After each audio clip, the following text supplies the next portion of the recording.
Okay, so we're going to go to the first slide. So self-discipline is the goal. So, I want you to wear many hats today. I want you to wear the hat as being a therapist or a teacher, a parent, an aunt. This will really apply to all walks of life. So self-discipline is the goal. Discipline is a learning experience. We seek to help the child bring certain behaviors under control using the program framework of consequences.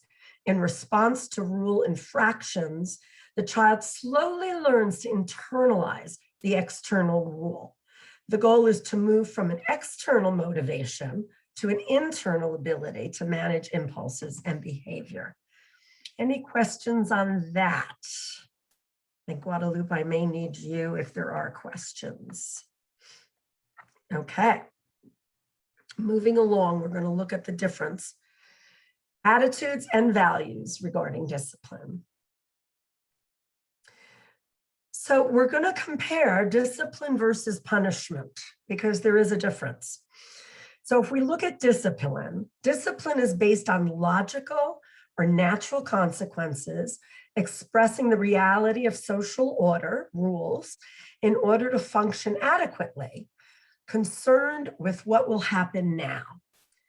Punishment, on the other hand, is an expressed power of personal authority, usually painful, based on retribution or revenge, and what happened in the past. And this is very arbitrary. Can anybody give me an example of, just with the our A, what would an example of discipline versus punishment be?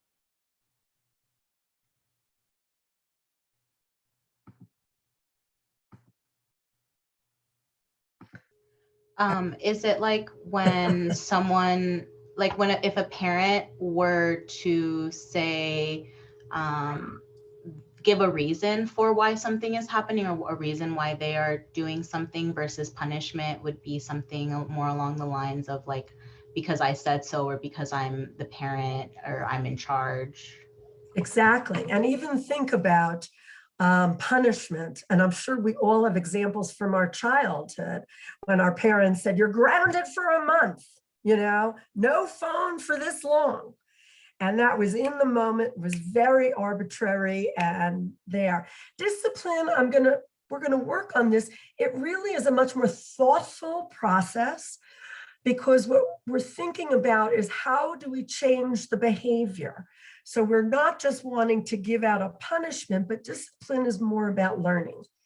So if we go down to B, discipline, the responsibility is assumed and done by the individual, comes from within, it is desired, versus punishment is imposed, done to somebody, and responsibility is assumed by the punisher. Again, the parent that's saying you're grounded for a week, you're grounded for a month, not until you get your grades up, you're grounded the whole semester. That's all punishment. And discipline is really teaching the child, and we'll come up with some examples of discipline. I have a really, really good example from years and years and years ago. We had a cat in our program. We went camping with the kids and they begged me to bring home a little kitty cat, which we did. And I primarily took care of it, but everybody in the program did.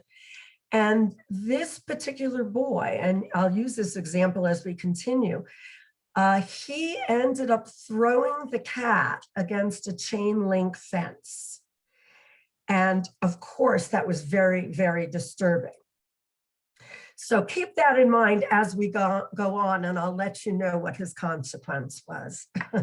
So discipline, if we go down to C, options are kept open so the individual can choose to improve the behavior, versus punishment is closed. This is what's happening. This is it. You're done. No more.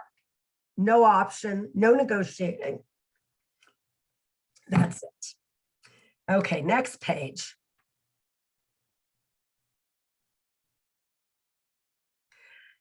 So discipline is also an active teaching process involving close, sustained personal involvement. It emphasizes teaching ways to act that will result in more successful behavior. Versus punishment is a teaching process which usually reinforces the failure identity, essentially negative and short-term without sustained personal involvement. And without the personal involvement, there's no agreement, there.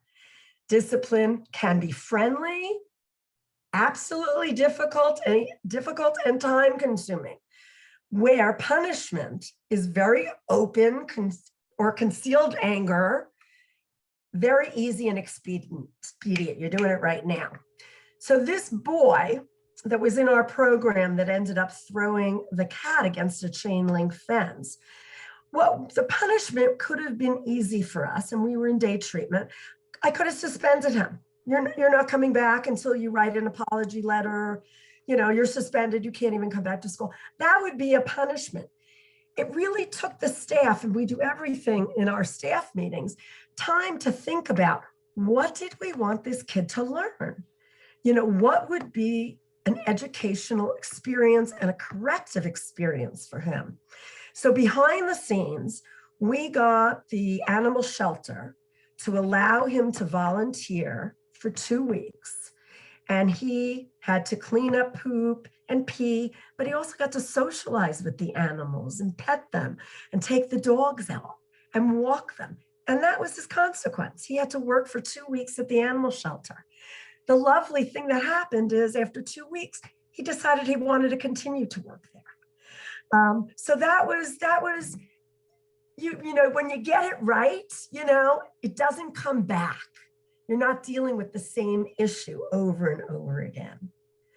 Anybody else have an example of discipline versus punishment?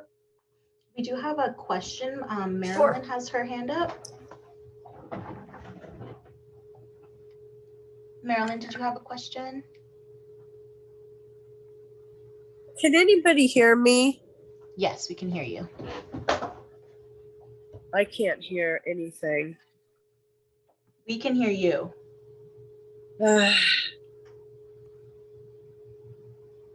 Sorry. I'll connect with her and I'll ask her a question. Okay. But I do have a question in the chat privately. Okay.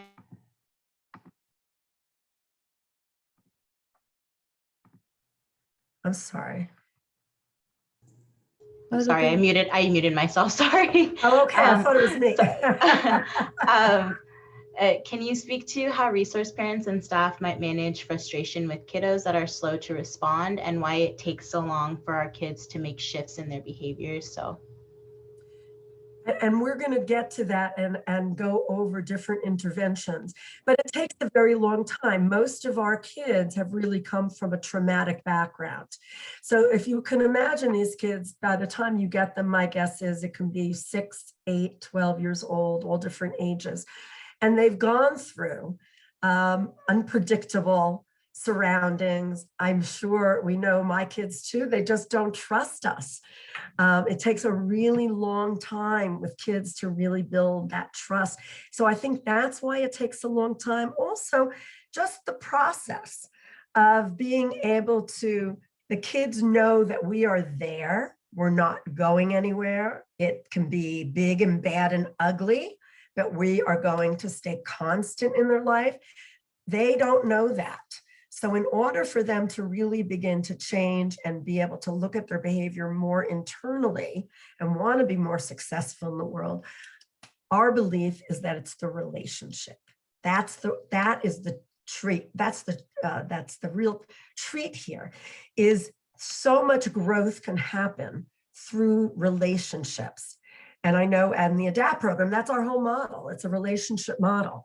And when they are able to form trusting relationships, and it may take a very long time.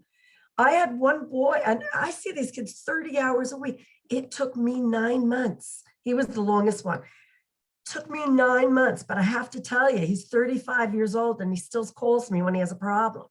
But it took, he just hated me, and I just had to keep showing up.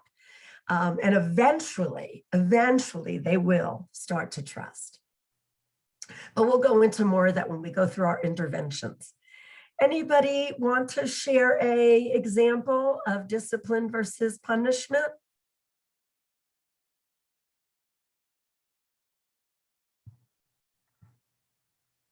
And that's fine. I shared one. I'm going to share a lot more as we go. Okay, moving on. Okay, so these are the stages of intervention that we developed. And this is so useful for resource parents, for therapists, for all of us. Because sometimes I know my staff would have one way of responding to kids. And so Alan and I really broke this all out into all the different interventions, from the least restrictive to the most restrictive. So every day we are role modeling in our position. We use ourselves as an example of positive behavior with the child and staff. We communicate non-verbally as well as verbally. And we want to model a neutral, non-judgmental, caring, yet in charge person who wants to bring the best out in the child. You are the biggest fan. You're their cheerleader. That's what we want those kids to see. I am doing this because I love you and care about you, because I know this is good for you. And this is something you have to learn to be successful in the world, right? You know, we just have to constantly be rephrasing it. We are doing this because we want to help them, right? That's why we're doing this. So every day, just being who we are as a role model really helps. Anybody have an example in their lives how a role model really affected them?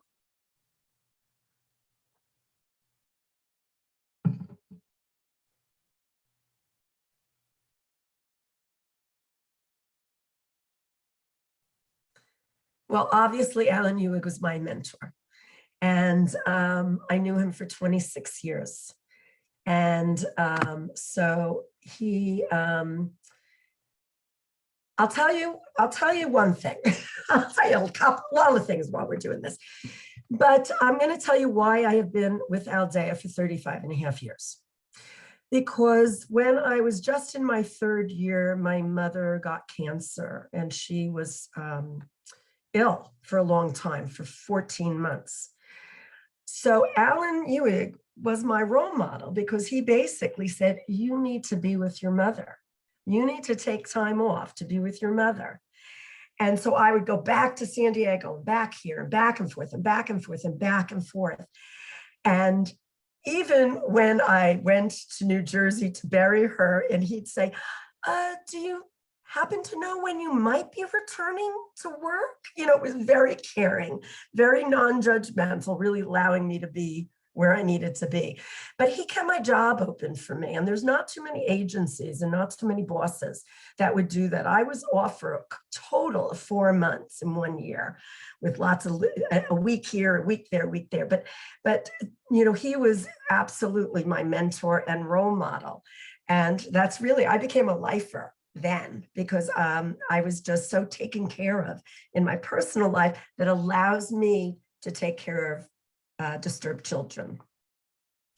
So the next stage of intervention is selective inattention. A lot of people don't think this is an intervention. It's ignoring.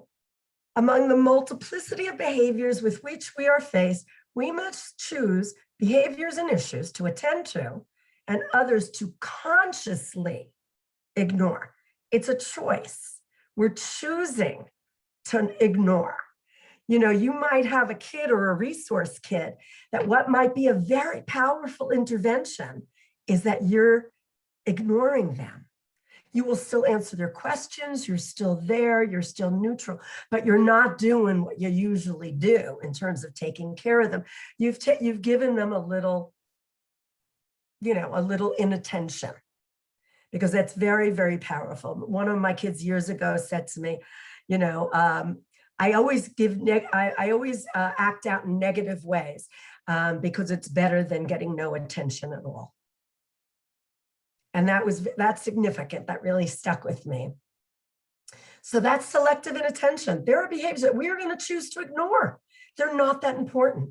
I ask myself, will I remember this in 5 years? If I can't remember it in 5, it's not that important, right? So we want to make sure it's a very conscious choice about what we're trying to teach them and what behaviors we're going to ignore. So nonverbal cues. We have those facial expressions, body language. We communicate with kids in all different ways that they pick up on. I can be smiling, right? But if I have my hands on my hips or my arms like this, I mean, that doesn't come across as me being a happy person. And I did that years ago. Another example, I did all the family work. I had one girl whose mother was canceling family therapy for about the 18th time. So I really thought about it in my head. I have to go out into the classroom and tell her that her mother is canceling, but I'm going to put a smile on my face and I'm going to really try to do this in a way that won't exacerbate. So I said to her, I just wanted to tell you, and I think my arms were crossed. My arms were crossed. I said, I just want to tell you that your mom called and she's not able to come to family therapy. She goes, then why are you so fucking mad? And it was like, okay. My body language was communicating something very different to her than my words were. And she heard my body language. That was 99% of the communication that she heard by just picking up on that. So sometimes it can be very useful, right? Sometimes we can give a little, a look to a kid, right? We can tilt our head and give a look and a nod and they know, cut it out, right? Cut out the behavior.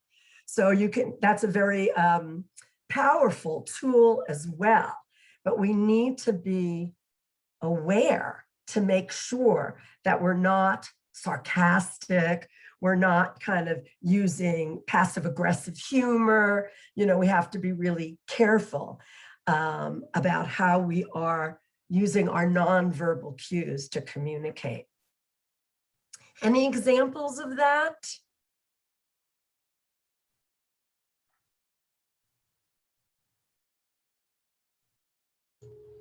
I can just think of when you start a conversation with someone and you ask them how they're doing and they say that they're doing good, but they're kind of like sullen and like sunken, like that. And that communicates something very different. That's really good. That's a really good thing to bring up because, yeah, our words are not the only way we communicate. And I'm sure everybody encounters this as a therapist, that a kid is telling you it's fine, it's good, whatever they tell you. But you're picking up on anxiety signals. You're picking up that something is not quite right. Their facial expressions don't match what they're saying. Their body language isn't matching what they're saying. And behavior just, and I said that to one of my girls today who's, just got out of foster care, Aldea foster care. She had been doing fabulously, A student star, went back home and has stopped coming to school, stopped communicating with us, stopped answering our texts, right? So we had a meeting today with her probation officer and her mother. And I said to her when she was going, I said, sweetie, sometimes I think your behavior is trying to communicate something different to me than what your words are. Are you trying to tell me that you do better in foster care and you don't want to live at home? And she was able to say, I just feel so lost. I just feel so lost. I'm just lost. And then, we just said, okay, tomorrow we're going to spend a lot of time together. We're just going to, hang in there because it was at the end of the day. But that behavior for her was so unusual from the girl that I knew. And even though I just can't sleep. That's the reason why I just can't sleep. And it's like, no. There's something else going on here. So yeah, keep in touch with those nonverbal cues. We also have Julie. I'm sorry. Oh, I was thinking of the old-fashioned grandmother in the grocery store and the grandchild is acting out and she gives them a look. And they know they better stop. Whatever. Exactly. Yeah. Yeah. And my sister, when she was raising her kids, it was always 1, 2. And if you got to 3, that was not good. They'd go run into their rooms on 2. You know, they wouldn't even wait. It only had to happen once, you know, that they pushed it to 3. But then they got it. That's a firm message, not negotiable, you know, and that's always good too, with warnings, giving them, you know, if they get that system, 1, 2, and by the time you get to 3, you struck out, there is a consequence, you know, you had 2 abilities to correct and you didn't. Okay, next page. Julie, did you have something that you wanted to add as well?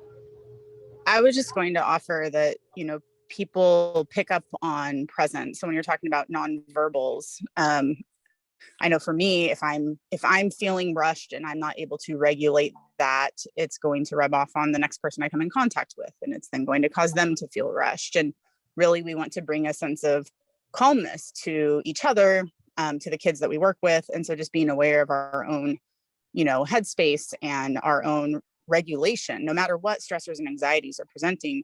I know it's just so important for someone else to be able to approach us. Otherwise, they may close off really easily. And they will pick up on all the other energy that we're carrying with us. They will definitely pick up on that.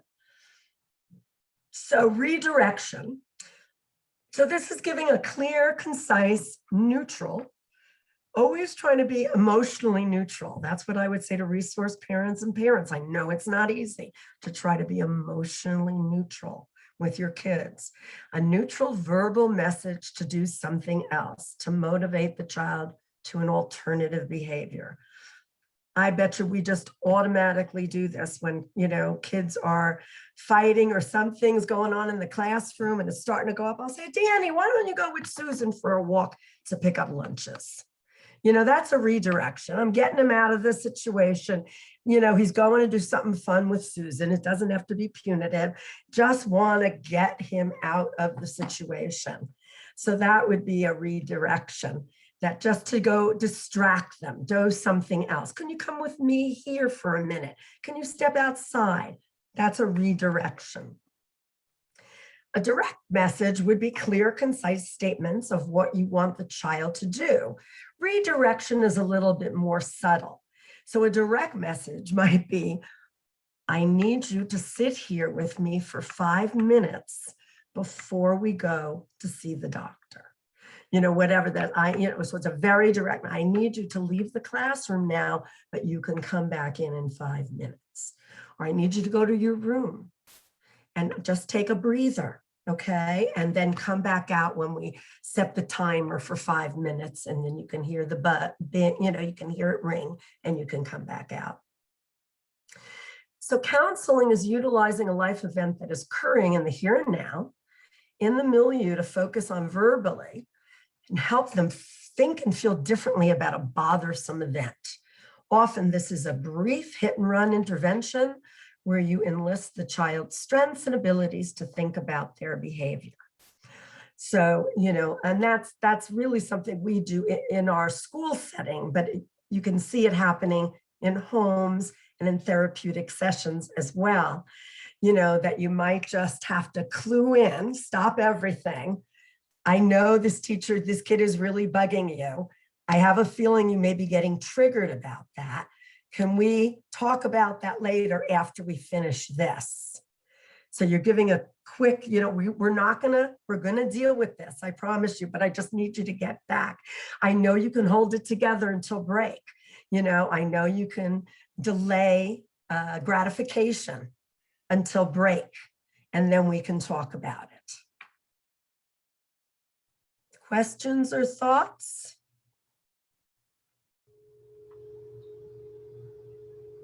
So limit setting is the basic stuff, what we do to prevent and control undesirable actions. It's the bottom line for interfering when saying no and consequence behavior. I have a young lady in my program who lives in a foster home in Napa, and her parents, I love them. They're wonderful people, but they always negotiate with her. So they're always coming up with a deal. The rule is if you don't go to school, your boyfriend can't come over and you can't go out. But then I understand, and the mother would tell me, she did extra chores. So I let her boyfriend come over because he's really good at calming her down. So this girl never really believes that there is a firm limit. And unfortunately, I knew it was going to come to this. She had gotten her phone removed. We had her parents keep it for 5 days because she was inappropriate with it. This was her last day of being successful. She turned her phone in. She wasn't even supposed to bring it. So I found it and I took it and I locked it up.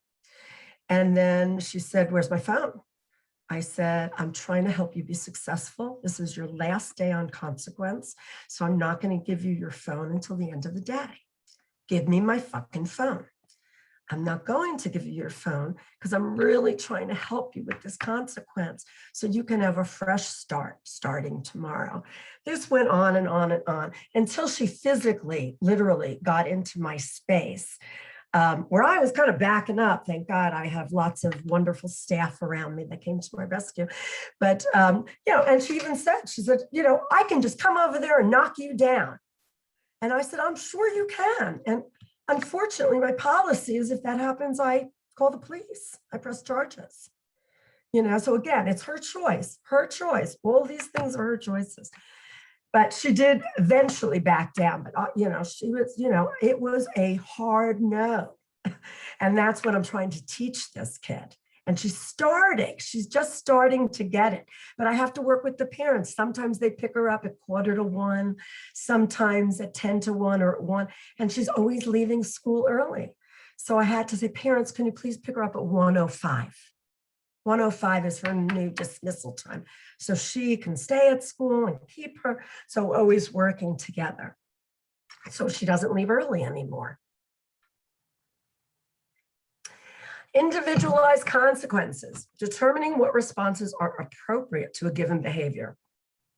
It's geared to the individual child's ability to utilize consequences and the seriousness of the act. So this is important too, just because you have to know your kid and what they can tolerate and what they can't tolerate. Taking their phone away from them for a week is an awfully long time, even for a teenager.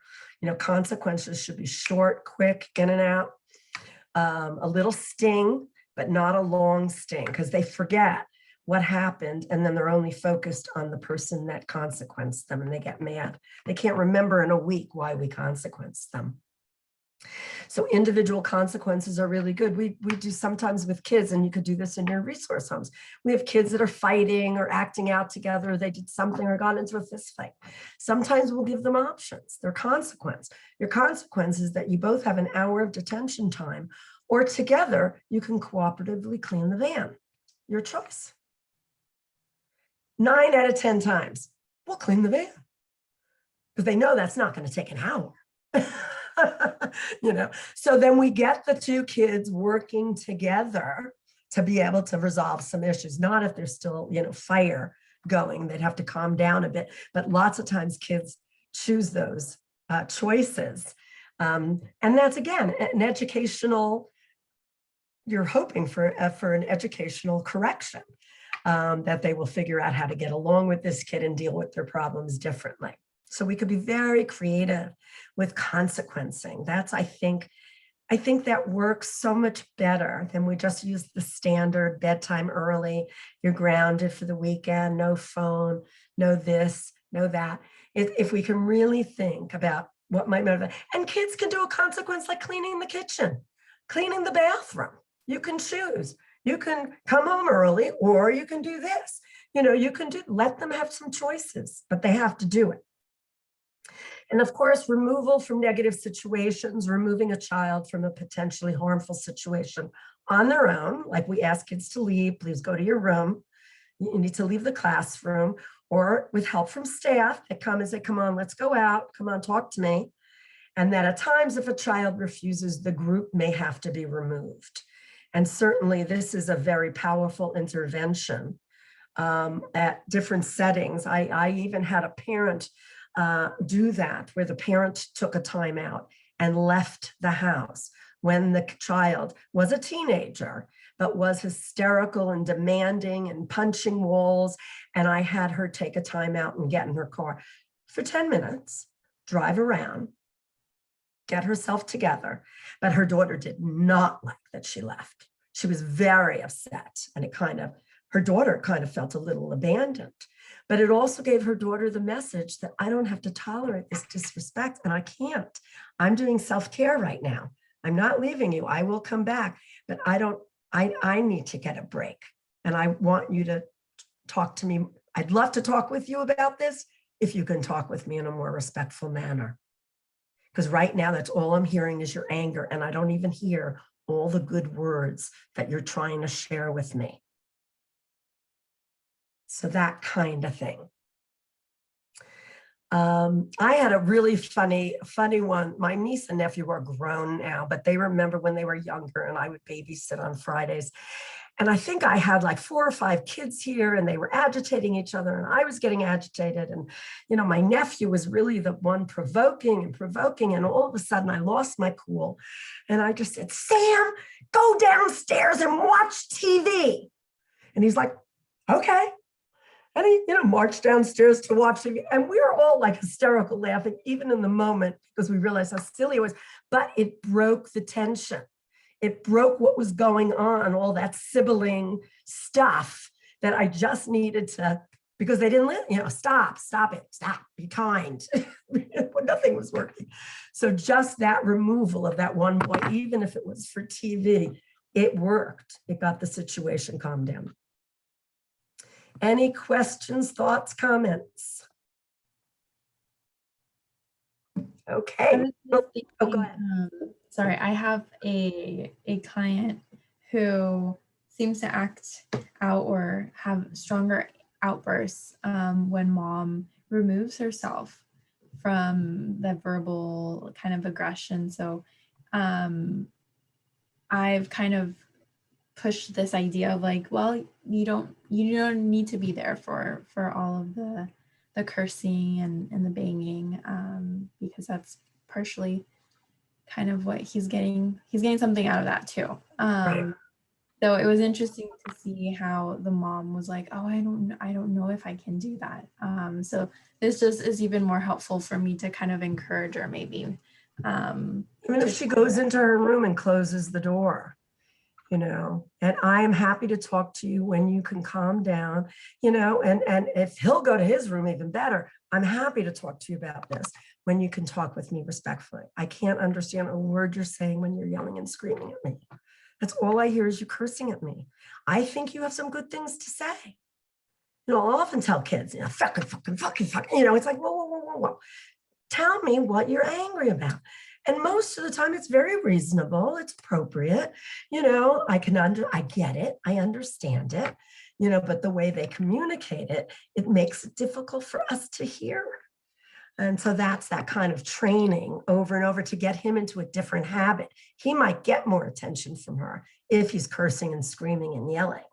So we have to kind of reverse that. She catches him doing things well and really gives him a ton of attention. That, like, pile it on. You know, you've been doing so well, we're going for ice cream. You've been doing so well, come on, let's go for a walk. You know, just pile it on. And when the cursing, you know, that's a 1, that's a 2. And now you need to go to your room, 3. You know, she can come up with those kinds of little tricks. Randi, I do have a question. One of the things that you mentioned, the selective inattention, is there like another like supplemental concept for when to pay attention, like when to reward behavior? My friends, so you know, like when you get a degree in psychology, everybody thinks you're immediately a psychologist. So my friends are always like, well, if I'm not supposed to pay attention to her when she's acting out, then what am I supposed to say? And the only thing that I've said so far is, well, pay attention to when she's doing something that you do want her to do. So if she's like sitting quietly, playing nicely with someone, then praise her for that behavior. But they're so like dumbstruck about the fact that they're supposed to ignore when their child is doing something that they don't want her to do. Yeah, and it depends. You have to make a conscious decision about when to ignore. You know, when we have kids in the classroom situation, we have kids that will purposely try to disrupt. So our attention will go to them. A kid that's burping every 3 seconds, right? Little disruptive, so we might choose to ignore it because he's not getting any attention for it. And hopefully the behavior will go away. If it doesn't, we're going to come on out. Come on, let's talk. But we might choose at the beginning to ignore certain behavior. Certainly depends how old her kids are. You can't ignore certain behaviors, certainly when the kids are really young. You certainly can't leave them alone. But, lots of talking to them, but kind of on their level, what they can understand. And even if it means mommy gets her heart hurt when you talk like this, or, mommy gets confused. I don't want to be confused. I want to be here for you. I want to stay with you and help you. And always that we're on their side. I want to help you get your needs met. But doing it this way, it's hard for me. Can we try it a different way? And I'll do that with my kids too. I'll just say something really nasty. Where I'm just like, I'm feeling myself getting defensive. Is there a different way you can put that right now? And they'll come back and I'll say, thank you so much. Now I totally, I get it. Instead of, I'm leaving early and there's nothing you could do about it. I'm like, what? I don't think so, but it is. I'll give them that. Can you say it differently? I had a really rough night. My mom said she'd pick me up early and I'm only missing PE. Fine, great, okay, makes sense. So it is teaching them how to get their needs met in a more appropriate way and age appropriate. So moving along, and these are definitely when we're coming to much more outrageous behaviors that my guess is some therapists do see, in their offices, to the point where a child containing a child against their will because they are in imminent danger to themselves or others. How many people have had to do a therapeutic hold in their career? No? Okay. That's good. A lot of little kids sometimes, we have to hold them, because they're, I had one kid and she was a teenage girl, but she was very disturbed. And she was in timeout and she's screaming. And I said, I'm going to talk to you when you're done with your timeout. And she starts just scratching her face with her nails. So then I realized she can't wait. So I go up to her, I hold her hands and I said, okay, I see that you really need to talk now, right? You really need to talk now. I apologize. I'm so sorry. Let's go in my office and let's talk.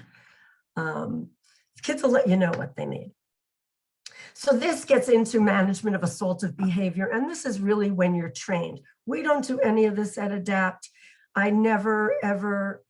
I've been in programs where we have done this. I've been a CPI teacher, but unless you use these techniques often, you don't do them well. And I always prefer not doing that. And when I think I was 21 when I started in an all boys group home. And I'll tell you, these big guys would just slam those kids down. If they were disrespectful. I mean, we're talking 45 years ago. We're talking a very long time ago. But they would kind of put them down. They'd get a little rug burn. I mean, they were quick to do that. And it was so upsetting to me. And at first I thought, I feel at such a disadvantage because I can't physically, control somebody. And then very quickly I realized, no, that's a strength. I'm going to have to figure out a different way to get these kids. I'm going to have to do it through through my relationship with them, that they will do what I need them to ask because they have respect for me and care about me. So I can call that card anytime I need to. So that's important. So yeah, this is all stuff that you would have to be trained, but in group homes, we had to do all that. And it takes control away from kids. And so I never believe in it for teenagers. First of all, every single one of my kids is bigger than me. And I'm not going to be able to restrain them. Certainly, sometimes, like a therapeutic holding, we've had boys, gang kids, different gangs in each other's face. And, I'll come up to one of them and grab their arm and escort them one way, and Jill will escort them the other way. So we break up the fight. There have been times, because we had the relationship, that I could get in the middle, and kind of go, stop it. But you have to have the relationship for that to work, because otherwise, I could get slugged. So that takes time. I mean, that takes a lot of time to get that when you're with these kids. But, we're with our kids for 30 hours a week for 4 years most of the time. So we really know them. Okay, any questions, comments, thoughts before we move to the next part?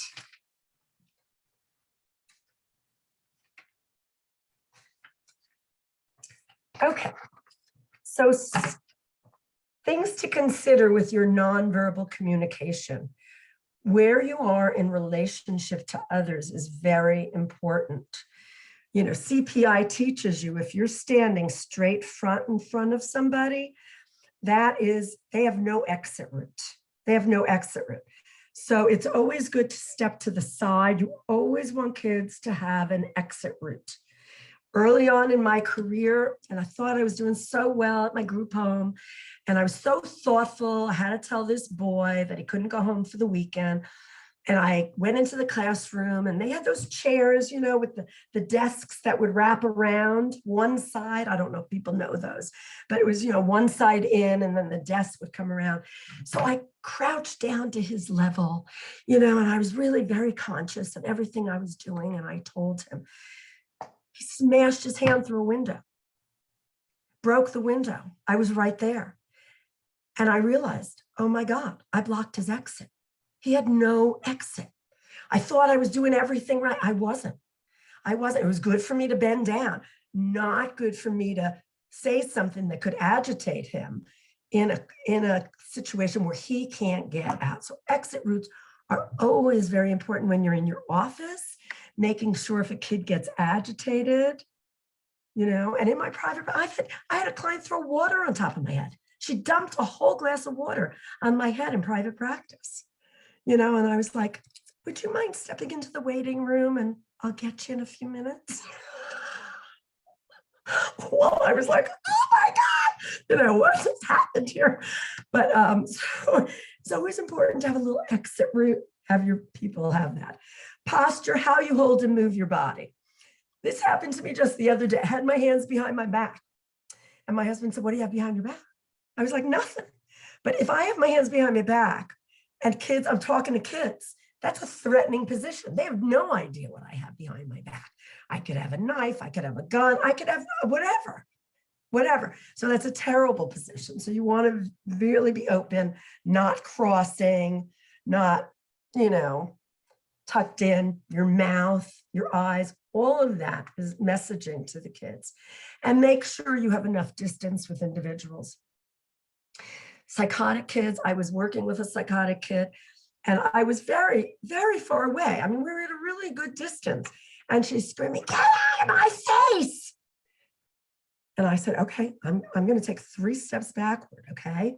1, 2, 3. Is that okay now? That's better. Okay, let's talk.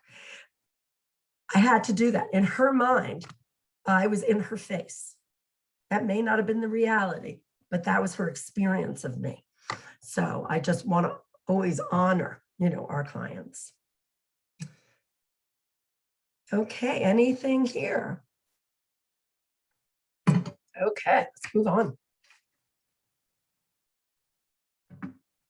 Can you save that for last, Guadalupe?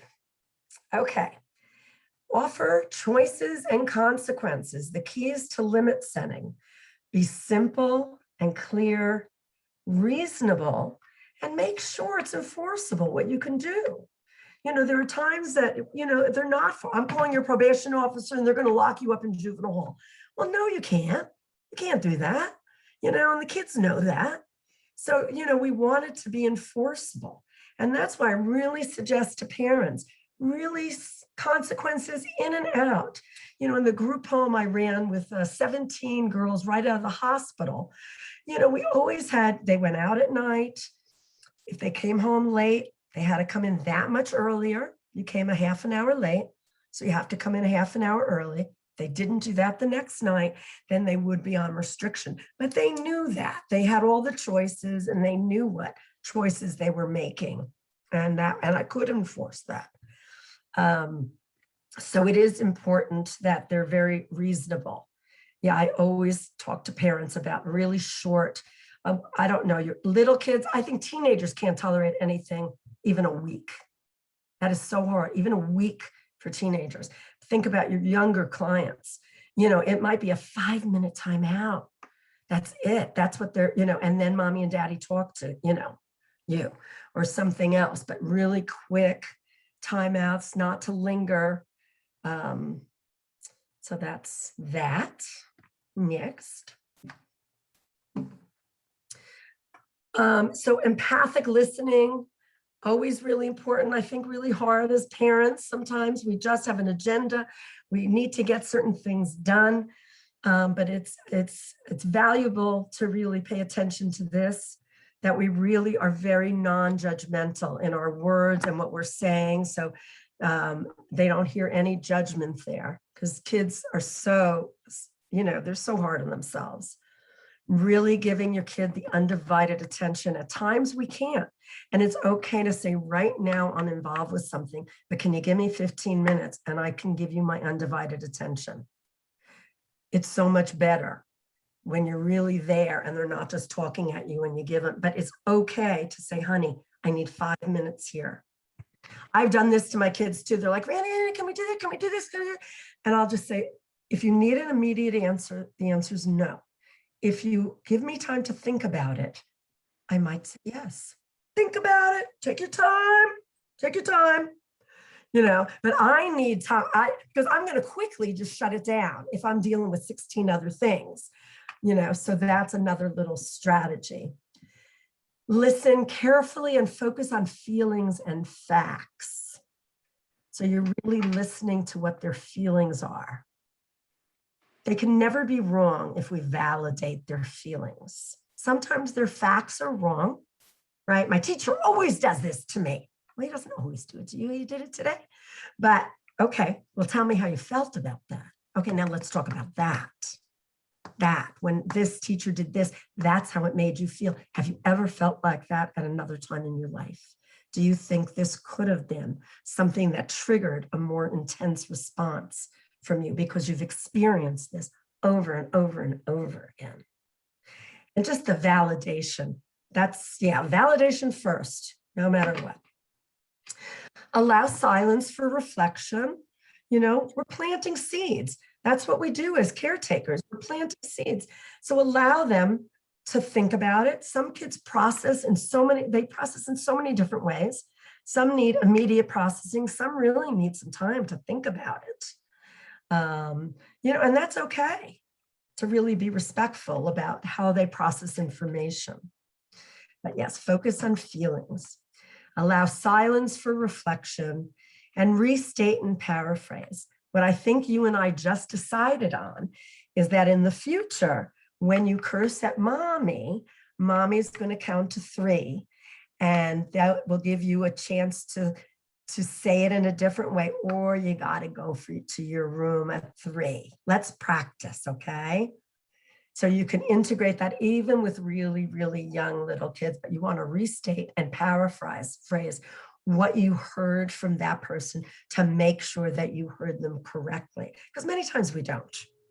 We don't. Marilyn, did you have a question?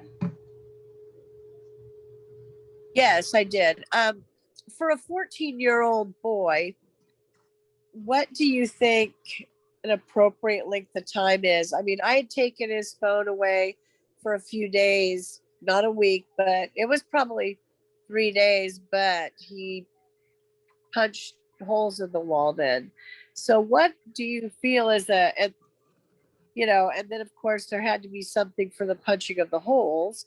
Right. You know, had to fix them for one. It was his Right. job fix them. So what do you think an appropriate time is for that? It always depends on what they did. Can you share a little bit more about what happened before you gave him the consequence of no phone? Well, he was on the phone using it inappropriately on a site. I don't know if I could say any more than that. No, that's fine. That gives good information. And then what happened? His dad and I looked at the phone and found that he'd been on this particular site several times. So we said, that's it. We put the screen time on it and told him we're going to take the phone, for a few days. And he was pretty angry. And about 3 days, we did say 5 days at first, but 3 days he started punching holes in the wall.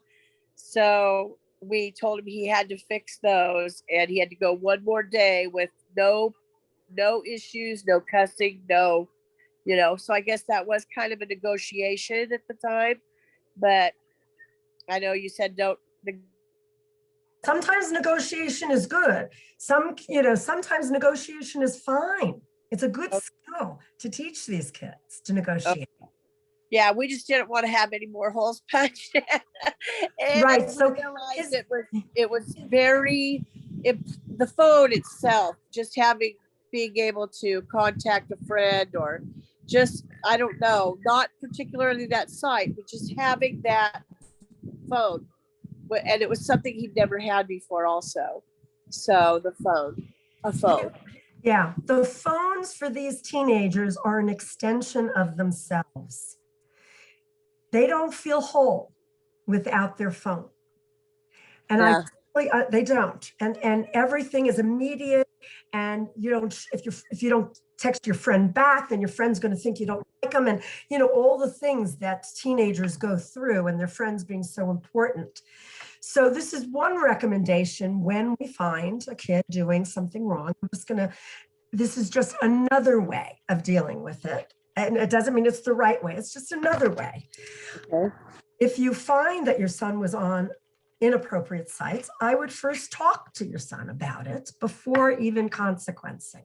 So you're kind of giving him a warning. And maybe what his consequence is that I need to supervise you on your websites for 3 days.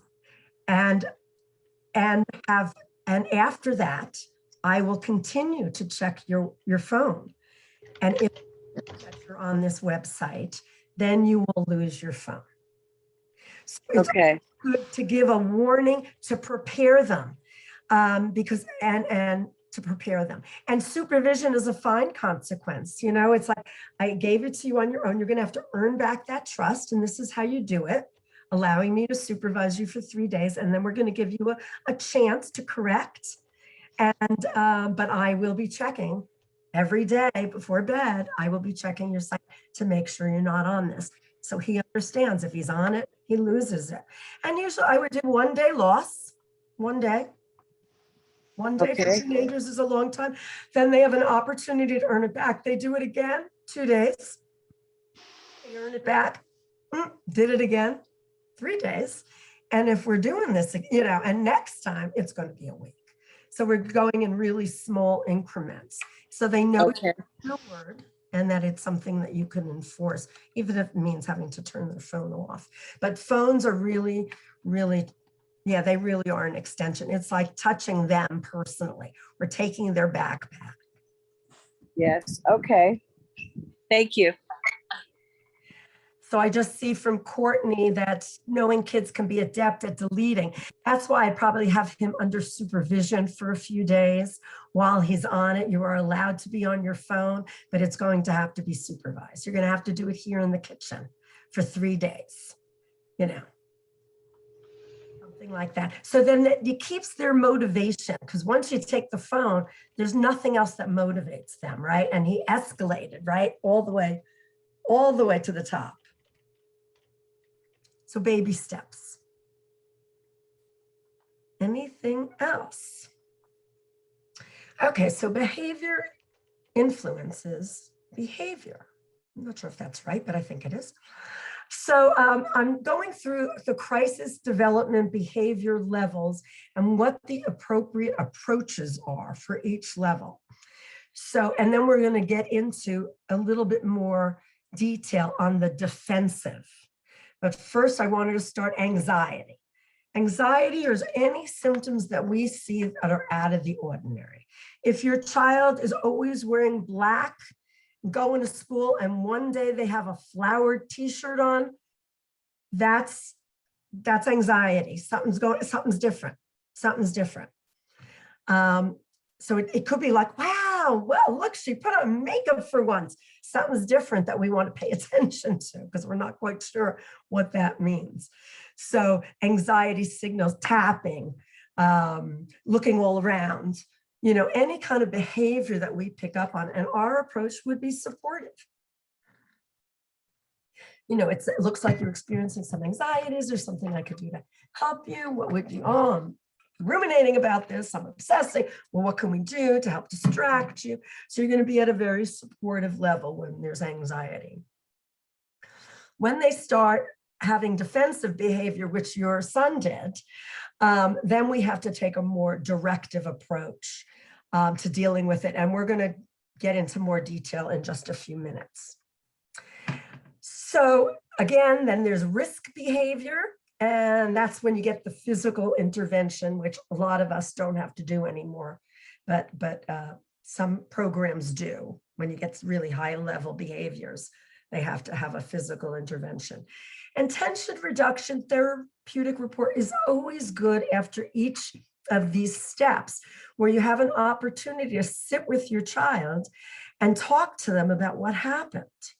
You know, what happened? Do you think there could have been a way that we could have handled this differently? You know, I've been telling you for days. I've been telling you for days. You know, I'm sorry, I didn't pick up on. You're absolutely right. You know, a lot of adult apologies go a very long way, and they can't keep fighting with us. When you take responsibility, they can't keep fighting with us. I'm sorry, I made a mistake. I'm so sorry it made you feel this way. Let's figure out if we can do it differently. But once we get defensive, and we're fighting back, they've got lots to fight with. So we want to eliminate the fight. And apologies, or just validating, I understand how you feel. This discussion has helped me so much. Now I understand when I say this, that triggers that. But it's always good, no matter what the incident is, to have a discussion afterwards to try to come up with new coping skills. And sometimes I have kids that will ask me to do something differently. You know, I have a kid that, I'm a very touchy person. I have a kid, he told me, I told you 3 times not to touch me. And I said, you know, you're right. Oh my God, I'm so sorry. That is so inconsiderate of me. I'm going to try really, really hard not to do this anymore. But if I make a mistake, what can you say to me? I'll put my finger up like that. Okay, yeah, we got a deal. You know, but I'm going to listen to them, validate, and I might have to make some change. That was inappropriate of me to touch a boy that doesn't want to be touched. Okay, questions at this point before we go into defensive? Okay, our next slide, I think, is our defensive. Let's see. That is the last one, Randy. I have Oh, remember the one I wanted to go back to? Okay, Yes, perfect. Thank you so much. That one. That one. So that's the verbal escalation continuum in the defensive stage, when they're starting to gear up, they're starting to go up the ladder. Because anxiety, we're very supportive, we keep them at a low level, but now the kids are starting. So they're information seeking. Where's my phone? I need my phone. Give me my phone. So information seeking, when it's information, why do you have my phone? It's a rational question seeking a rational response. So I will give them a rational response. And if they keep asking, I have kids that ask the same question every day. My staff go, oh my God, And I'm like, just answer the question as non-judgmental, non-emotional as you can for whatever reason. He's needing reassurance. He's needing to know that he's going to get the same answer. And this is fulfilling a need for him. So just give a rational explanation. When they begin to challenge you, question your authority, and downplay the challenge, we want to stick to the topic and set limits. We don't want to engage. My guess is lots of your clients and kids are going to go fishing, right? They want to see what you're going to bite at, and you don't want to bite at anything. So if they're questioning you and challenging you, you just want to stick to the limit. Not even a lot of discussion. I asked you to go to your room for 10 minutes. I'd really like for you to do that. I would love to talk to you after you go to your room for 10 minutes. I'm not engaging with you at this level, but I certainly will talk to you after you go to room and we both can calm down for 10 minutes, and almost in a repetitive fashion. It's sort of like a baby crying. I remember this with my sister and my niece. My niece would cry. And my sister knew she can't talk over her cry because the baby is not going to hear it. So it was only when she took a breath, my sister would say, I'm right here. It's okay. I'm right here. And then she'd and then that one breath. And that was the place my sister can get in. I'm here with you, honey. I love you. You're okay. And be soothing, because otherwise the baby isn't getting that. Unless, so that was what we did with her. So the next, after questioning, is really refusal, right? How many of you have kids that just say, nope, not going to do it? Nope, sorry, not happening. So that's where we need to set limits. Unfortunately, if you don't give me your phone, I have to call your probation officer and let them know. I don't want to do that, but that's what I'm going to have to do if you refuse. Yeah, so any non-compliance, you just really want to set limits with them. I'll go through release and intimidation and tension, and then we'll have questions and you can give me some case studies. So the next would be verbal and emotional outbursts. This is like the kid that really is just going off, right? He has lost it. He's gone up from 0 to 10 to 100, right? And he is just, there's no talking. That's like the baby crying. There's no talking to somebody in that situation. You got to remove everybody, let them vent, let them exhaust themselves. You might have time when they breathe to get in a little comment, because that's the only time you're going to be able to get it in. Just let them vent and let them de-escalate and shake your head. Yes, I understand. I understand. This is really horrible for you right now. I get it. And getting them, they have to be calmed down because they lose rationale in the release. They're not rational. We had, when I did CPI, we would have people play act and be a kid to the other person that was playing the staff and be really angry, and the staff setting a limit and telling them, don't talk to me that way, blah, blah, blah. And we'd go around and touch the back of people's shoulders, in the back of them. And afterwards we'd say, how many of you felt me touch your back? And most of the time people would say, you didn't touch my back. I didn't feel you touch my back. Because when you're in that angry, excited, escalated, you can't take any information in. You're overloaded. And they don't even realize that, I touched them. That's where they lose. So don't expect them to be rational. When your kid with the phone was punching, well, he's not rational. You can't talk sense into him then. Intimidation is a higher level than hopefully you have to deal with, where they're threatening you, threatening staff. And we need to take threats seriously and call the police.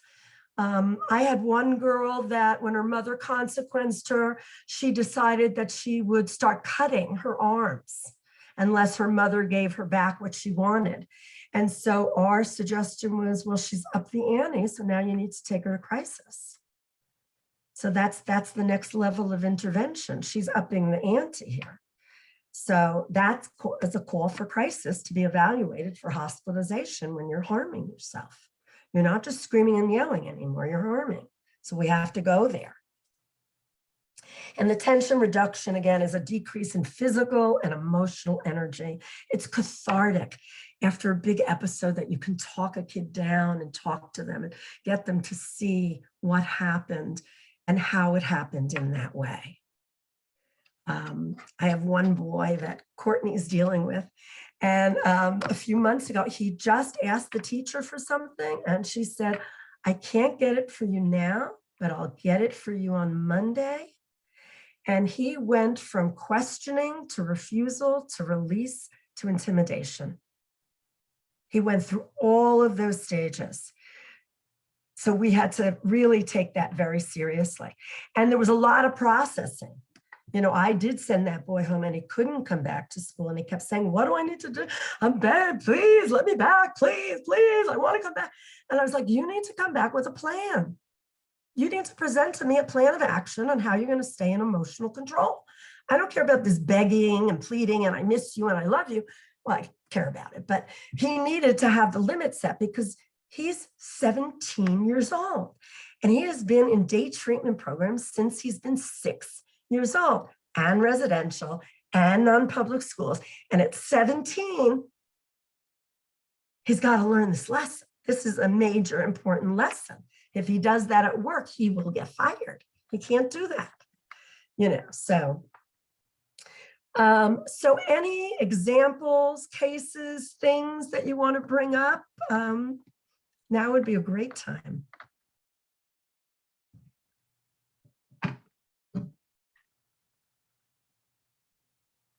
I think I might have a case.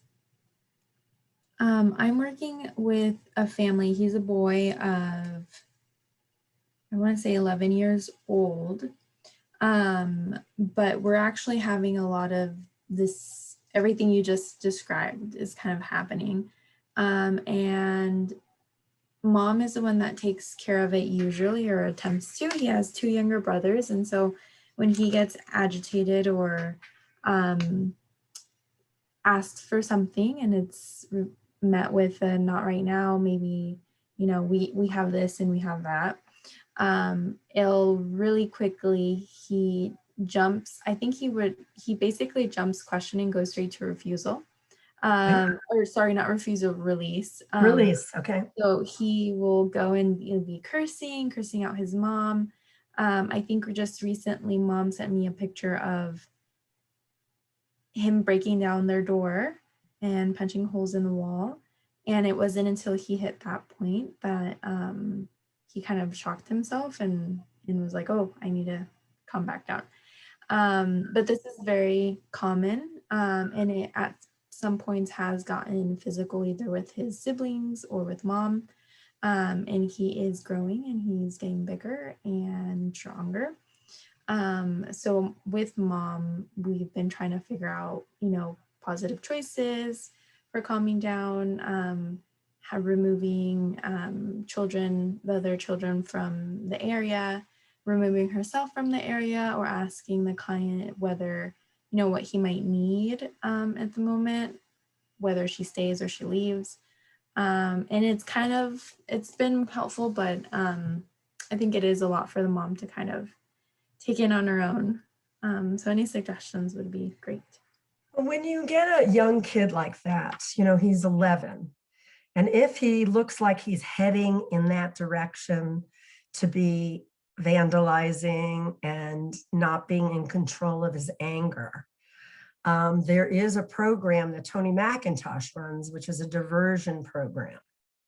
And I have a boy right now who stole 2 cars and just got angry with a police officer. So he's now on diversion. And then he pissed Tony McIntosh off. And I pulled him into my office and I said, "Ooh, you don't want to piss her off? No, not a good idea." And he was like, "What do you suggest I do?" The policeman looked just like my father and I hate my father and that's why I was rude. I said, "Well, she's expecting an apology that you have to give and you have 40 hours of community service." "No, fucking wham." I said, "Well, if you don't do it, you're going to go to juvenile hall. Let me tell you about juvenile hall. Because you're a kid that likes to be outside and your bicycle and your skateboard all the time. You're in your room like 22 hours a day. You get 1 hour outside of exercise. You can't talk when you eat your meal until everybody is seated. If you don't do what the staff tell you to do, they will lock you in your room. So he's like wide-eyed and just listening to all this. So my suggestion to him, and is something that he likes, he loves animals. So I suggested to him to see if he could check out the animal, the Humane Society, to see if he could volunteer there for 40 hours, because it's not picking up garbage. It's not something that he's going to hate and resist, and present that to Tony to see if that would be acceptable for your 40 hours. And I said, I think she would really like your initiative in doing that. That would, that would show some respect. So sometimes with an 11-year-old, if they're starting to get really aggressive, it may not be bad to have a consultation, and parents can activate that service, diversion with Tony McIntosh. Because sometimes when they're young, she'll, right away we get them not going. Once you're 16, 17, you're a little bit more ingrained in the system and you've been breaking the law a long time. But this kid's only at the beginning, right, of starting. And it may not be bad to have a police intervention or a Tony McIntosh. I mean, and I have to tell you this, and I'm going to tell you the story, although my friend might be very upset with me. I won't share her name, but she does work with me. And her daughter was very, very resistant in grammar school. She just was really resistant to going to school. And my friend, as most parents can relate, had it up to here, was in her car crying, thinking, I'm about to hit her. I don't want to hit her. I am so frustrated. I don't know what to do. So I came over and I got under the bed with her daughter, who was hiding under the bed, while I had my friend call Tony. So Tony came over, and this is a little girl in elementary, but she was constantly late. My friend was constantly getting in trouble through the principal for not bringing her daughter on time. So we did a Tony intervention. And Tony came and said, you either get in the car with your mother or you get in the car with me. We're going to school. That she got scared. She had the police there. She had Tony there, the police cars. This is a little girl. So that intervention happened to be very severe, but it really worked. Like, this is the level we're going here. This is, if you continue this behavior, this is where we're going to go. She got the message loud and clear. So it may not be bad. Policemen can do that sometimes. We hook up with the school police sometimes when we have a particular kid, and we'll team up with, can we call you when this person is doing that, and you come over and you do a drug test because they're high. We kind of set it up at the front end to try to plan it, the intervention. Does that help? Yes, I think I'll bring it up to the family. Other folks?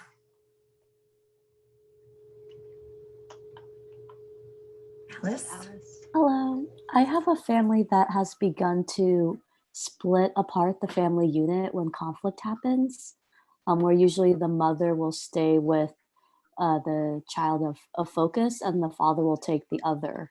So right now the family unit is 2 siblings, a girl and a boy. And right now the father and the son are down, 3 hours away at another location. And the mother and the daughter are kind of duking it out at home. So I was wondering if you had any advice on how to like frame kind of our, strength space, like family systems approach, but then, how also address that the family is trying to deal with the situation, but it may not be really helpful. Right, and that's a pretty extreme intervention, right? If we look at from least restrictive to most restrictive. And the message that that kid is being given is that he or she is that one, that she's very powerful. Mm-hmm. Get daddy and the brother to move out of the house.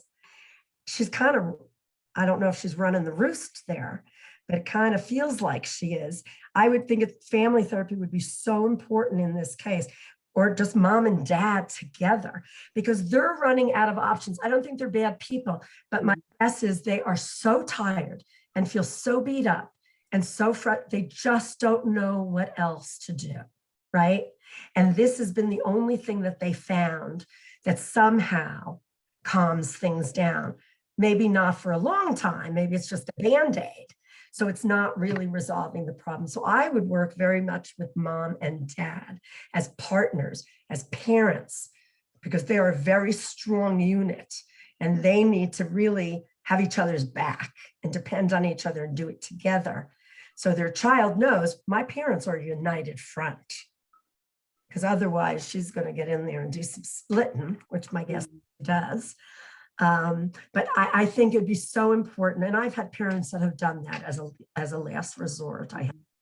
But it's terrible for the family, right? It's not good for the family because you're not resolving anything.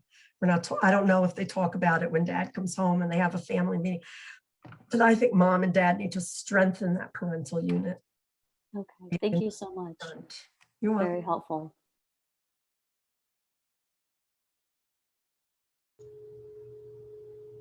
Other people? Well, I just want to put out there, I am an Aldea gal. You know my number. If there's any time that you would like to call this old lady and find out some advice, I have no, I'm absolutely fine with that. Absolutely fine with that, because I know how hard it is in private practice sometimes, right? You see the child once a week and you don't have all the other layers, and it's really, really difficult. So I'm happy to consult anytime anybody would like. And thank you so much for coming. Thank you, Randi. Thank you, everybody, for sharing your time with us today. I did go ahead and put the evaluation in the chat. I'm going to be sending out the slide deck that we shared today, and also some details about the recording for today. We'll have this on our Aldea Training Institute, which is still in the works, but it will be up and running within the next couple weeks, and we'll have this awesome resource available for everyone to refer back to and listen to Randi's examples again. But if you would just be so kind as to please fill out the evaluation. We do have to meet a minimum, so I would love to continue offering these. So please, please, please go ahead and fill out the evaluation. And I'll be sending an email very shortly with the slide deck as well. And if you need to get in touch with Randi, Aldeans, it's the same format for all emails. So it's rstorm@aldeainc.org, but I will share that in the email as well. Thank you, everybody. Have a nice evening. Thank you. Thank you so much. Randy, do you mind staying on just a quick No, second? not at all. Thank you. Thank you.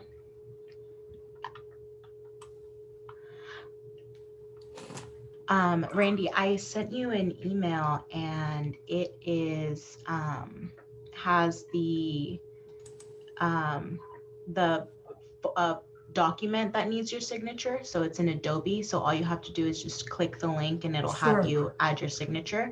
And if you have your resume that I can share with Albert in compliance to bill for this training. Well, my resume was done 35 and a half years ago, and HR should have it. It has not been updated since then. So I've been here for that. So you'll get that's where my resume is. I don't even know if I could find it. Okay, I'll reach out to Stephanie and see if I can get that from her then. I was like, I have to ask for her resume, but I think her resume is Aldea. It is. I have other stuff on there and I can always add Aldea, but it's the resume that I used to get this job.